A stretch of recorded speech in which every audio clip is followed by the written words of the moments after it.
Shalom, shalom, shalom, gloire à Jésus-Christ. Que le nom du Seigneur soit béni. Que le nom de notre Seigneur soit élevé, célébré et magnifié dans le nom de Jésus-Christ. C'est lui qui nous donne de nous retrouver encore ce jour, qui bénisse donc cette rencontre, qui bénisse ce moment que nous allons passer à ses pieds, qui bénisse ce temps d'écoute sa parole, qui nous instruise, qui nous enseigne, qui nous corrige, qui nous oriente et qui nous fasse du bien dans le nom de Jésus-Christ. Bien-aimé, merci de te connecter à moi. Bonne arrivée à la table du Seigneur. J'espère que la provision que Dieu nous donne ce jour, le menu que Dieu nous donne ce jour, nous fera tous du bien dans le nom puissant de Jésus-Christ, qui dispose donc nos cœurs et qui nous apprête vraiment à recevoir le meilleur de lui dans le nom puissant de Jésus-Christ.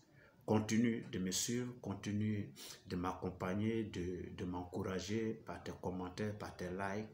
Continue véritablement de partager. Si tu n'es pas encore abonné, abonne-toi et Dieu te bénira au nom de Jésus-Christ. Nous continuons donc notre série sur la puissance de la prière. Après donc Jaïbet, Ézéchias, et Anne, Élie.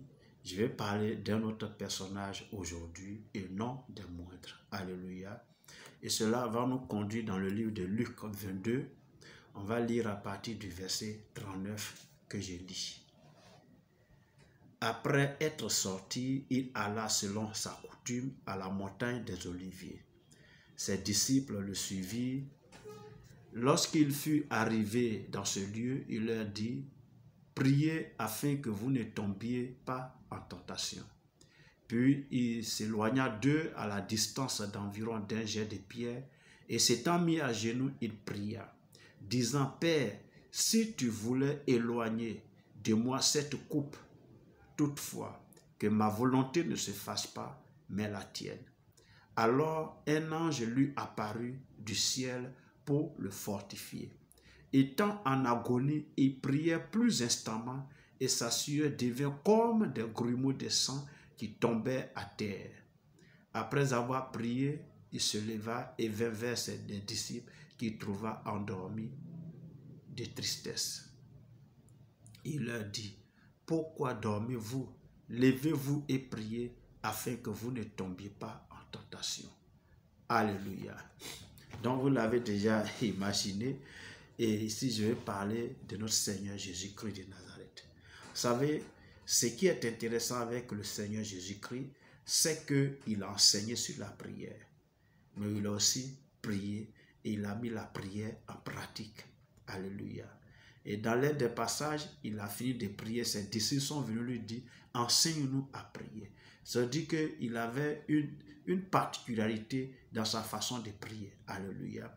Et ici, le passage qu'on a lu, que vous allez trouver dans les autres évangiles, notamment en Matthieu et en Marc, vous allez découvrir que ici, Jésus, c'était un peu comme une de ses prières, la dernière, avant qu'il ne passe à la croix de la crucifixion.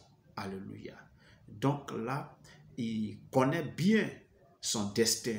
Il a enseigné, il a dit à tous ceux qui voulaient vraiment entendre qu'il était là pour un temps et qu'il allait mourir, il allait être crucifié, etc., etc. Mais là, il était maintenant dans le dernier virage pour affronter la croix. La mort pour laquelle il est venu sur cette terre, mourir à la croix pour le péché de l'humanité entière. C'était difficile et Jésus, dans son humanité, c'était difficile pour lui pour affronter, j'allais dire, cette croix-là. Alors, il allait sur la montagne des Oliviers, comme à son habitude. Il allait à la montagne parce que c'est là-bas on adore Dieu, c'est là-bas on loue Dieu, c'est là-bas on rencontre Dieu. Là où Dieu règne, c'est là-bas il a allé, dans ce lieu-là, pour prier véritablement. Il avait bien voulu vraiment le soutien de ses disciples, mais ce n'est pas venu. Alléluia. Mais il ne s'est pas découragé. Il a prié. Quand vous lisez dans les autres versions, vous allez découvrir qu'il a prié 3 fois toute la nuit. Alléluia. Et il a reproché même à ses disciples pourquoi ils n'ont pas veillé avec lui Donc on va dire ces 3 fois, il aura prié pendant 3 heures du temps, entrecoupé à chaque fois d'1 heure. Après, il vient voir les disciples et il va 1 heure, il revient les voir 1 heure après, il revient. Donc, on va dire plus de 3 heures du temps, il a prié instamment. Alléluia. Il a prié Dieu pour pouvoir affronter véritablement, et comment dirais-je, pour pouvoir affronter la croix. Alléluia. Pour pouvoir affronter la croix. La Bible dit ici qu'un ange de Dieu est venu pour le fortifier. Amen. Un ange de Dieu est venu pour le fortifier. Il a prié instamment. Il a prié tellement que la sueur qui coulait sur son corps était semblable à des grumeaux de sang. Alléluia. Pour montrer que véritablement il a prié, il n'a pas murmuré ce jour-là. Amen. Pour dire que c'est vrai, on peut murmurer quand on prie. Ça a été le cas de Anne, mais ici, Jésus n'a pas murmuré. Il a prié avec toute la force, avec toute l'énergie, avec toute la vigueur et il a transpiré. Amen. Donc, à des moments, on peut prier aussi pour transpirer. Alléluia. On peut prier pour transpirer. Amen, amen. Et là, qu'est-ce que nous devons donc retenir? Parce qu'après, quand il est sorti là et qu'il a été livré, il allait à la croix sans problème. Et à la croix, il pouvait même sauver un brigand. À la croix, il pouvait dire, Seigneur, pardonne-leur car ils ne savent pas ce qu'ils font. Amen. Pour montrer quoi? Pour montrer que la croix là, la victoire à la croix, sa sérénité à la croix, l'acceptation de la croix là a été préparée à Gethsémane. Par cette prière, la puissance de la prière. Je vais te dire quoi? Je vais te dire que quand tu dois affronter un événement capital dans ta vie, un concours, un examen, un mariage, un baptême, que sais-je encore, un voyage, tu dois aller à l'aventure, tu veux voyager, avant d'affronter un événement qui va véritablement, c'est-à-dire qui est un tournant décisif de ta vie, il faut prier. Amen. Recommandez cela entre les mains du Seigneur. Regardez un peu la prière, elle est très simple. Il connaît l'issue. Il sait que c'est difficile. Il sait qu'il va souffrir. Alors il veut véritablement il veut plus aller. Il veut plus aller à cette croix. Mais il veut en même temps accomplir la mission pour laquelle le Seigneur l'a envoyé sur cette terre. Mais cette mission-là, il l'a fait en grande partie. Mais il restait cette partie. Il devrait mourir maintenant. Et d'une mort atroce, c'était difficile. Il le savait. Parce que Jésus est Dieu. Il connaît la feuille de route que Dieu lui a offerte. La feuille de route que Dieu lui a donnée. Il sait ça. Il connaît cette feuille de route. C'était difficile. Il sait que la croix était une douleur. Était pénible. Était véritablement compliqué. Douloureux pour lui. Il ne voulait plus. Mais son humanité ne voulait plus. Mais sa divinité voulait aller à la croix. Alors il a prié instamment et il a demandé à Dieu qu'il ne regarde pas lui Jésus sa volonté, mais que lui Dieu sa volonté s'accomplisse. Alléluia. Et là il a prié, il a prié. Donc avant d'affronter un événement particulier qui va chambouler ta vie, qui va marquer ta vie, alléluia, il faut prier. Instamment, il faut prier. Avec toute ton énergie, il faut prier. Avec toute ta force, il faut prier et ne point te relâcher. Alléluia. Il peut arriver même que souvent, ce que tu vas faire là, ce n'est pas ce que tu veux faire. N'est-ce pas? Alors tu peux aussi prier instamment pour rechercher la volonté de Dieu. Parce que là, Jésus disait que, je ne veux pas.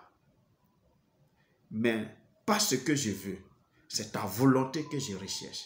Et comme la volonté de Dieu était qu'il aille à la croix, il allait à la croix. Donc à des moments, quand tu es devant une situation où tu dois faire un choix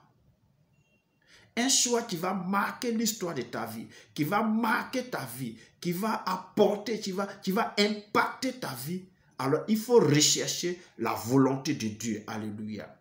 Parce que la parole de Dieu déclare qu'une voie peut paraître droite à un homme, Mais cette voie-là, son issue, c'est la voie de la mort. Et la Bible déclare qu'il y a beaucoup de projets dans le cœur de l'homme, mais ce sont les desseins de Dieu qui s'accomplissent. Donc, à des moments, face à une situation où tu ne sais pas quoi faire, demande la volonté de Dieu. Même si ton cœur veut emprunter une voie, demande la volonté de Dieu. Prie instamment et Dieu te guidera. Dieu saura ce qu'il faut faire. Dieu t'orientera et tu verras que non, là où Dieu va t'envoyer, même si c'est pour ta souffrance, ce sera pour la gloire de Dieu dans ta vie. Alléluia. La puissance de la prière. Nous avons vu l'exemple de Jésus aujourd'hui. Priez instamment. Recommandez véritablement la situation entre les mains de Dieu. Refusez même si ça ne te fait pas du bien. Mais recherchez toutefois la volonté du Seigneur. Si tu pries ainsi, alors tu verras la main de Dieu dans ta vie. Tu verras l'exaucement de Dieu dans ta vie au nom puissant de Jésus de Nazareth. Mais je le répète toujours, il faut que ta vie plaise d'abord à Dieu. Je le répète parce que la Bible déclare que celui qui détourne son oreille pour ne pas écouter la loi de l'Éternel, sa prière, elle est abominable à Dieu. Donc, toute prière que tu vas faire, aussi longtemps que tu vis mal, aussi longtemps que tu es dans le péché, ta prière, là, elle est abominable à Dieu. Qu'elle soit comme la prière de Jaïbet, qu'elle soit comme la prière de Anne, qu'elle soit comme la prière du roi Ézéchias, qu'elle soit comme la prière d'Élie ou la prière de Jésus, elle n'aura aucun exaucement. Alléluia. Mais il faut que toi-même, Dieu te reconnaisse comme son enfant. Dieu te reconnaisse comme son serviteur, comme sa servante. Et à ce moment-là, quand tu fais ce genre de prière-là, alors tu verras l'exaucement au nom de Jésus-Christ. Merci de m'avoir écouté. Merci de m'avoir suivi. J'espère que cette série de vidéos sur la prière, la puissance de la prière, te fait du bien. Que la grâce et la faveur de Dieu t'accompagnent en ce jour et te localisent au nom de Jésus-Christ. Merci pour tout. Porte-toi bien et nous sommes à la prochaine. Dans le nom de Jésus-Christ. Amen.